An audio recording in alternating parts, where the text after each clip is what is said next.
The Rat Trap, written by Selma Lagerlof. Let's see the summary of the story. Once there was a tramp who made and sold small ware rat traps. Selling rat traps, however, was not profitable, and so he also stole to have enough to eat and stay alive. One day a thought crossed his mind that the world was little more than a bait set to draw people to their own destruction. The tramp, who had always been ill treated by the world, found great amusement in this thought. One evening, the tramp knocked on the door of a little cottage, hoping for a chance to rest for the night.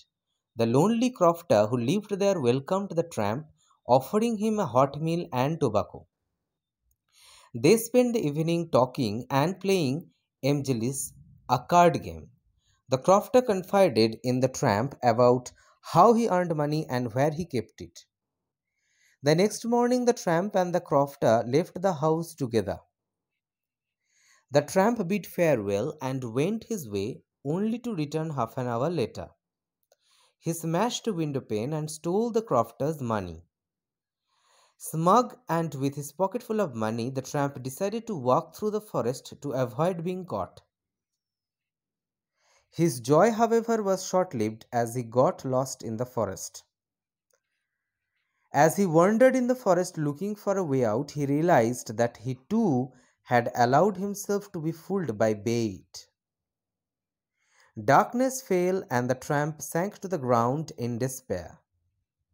Just then, he heard the sound of hammer strokes from a nearby iron mill and stumbled in the direction of the sound. He reached Ram's iron box and asked the master smith for a night's shelter. The blacksmith, used to such requests, nodded his agreement after a casual and indifferent glance at the tramp. Later that night, the owner of the mill, the iron master, arrived at the factory for his nightly inspection. He mistook the tramp for an old acquaintance from the army.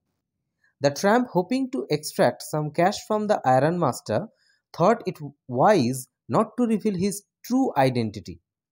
Things, though, got somewhat unpleasant for the tramp, as the iron master insisted on taking him home, which the tramp flatly refused.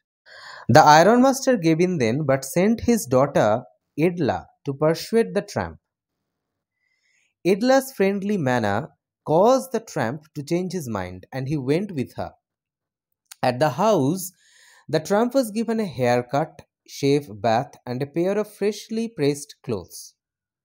The ironmaster looked at the clean tramp and realized his mistake. He wanted to call the sheriff but finally refrained from it after the tramp convinced him that the world is a rat trap and the ironmaster himself might one day get ensnared in the trap. The ironmaster, though amused, asked the tramp to leave at once. However, Idla convinced her father to let the poor tramp spend Christmas with them. The tramp spent Christmas Eve doing little else other than eating and sleeping. The next day at church, the ironmaster and Idla came to know that the tramp had stolen 30 kroner from the poor crofter. Fearing the worst, father and daughter returned home only to find the tramp gone. He had left a rat trap and a letter for the girl. In the rat trap were the 3 10-kroner notes of the crofter.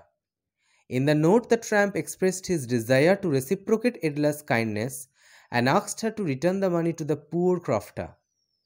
He also said that the rat trap was a Christmas present for her.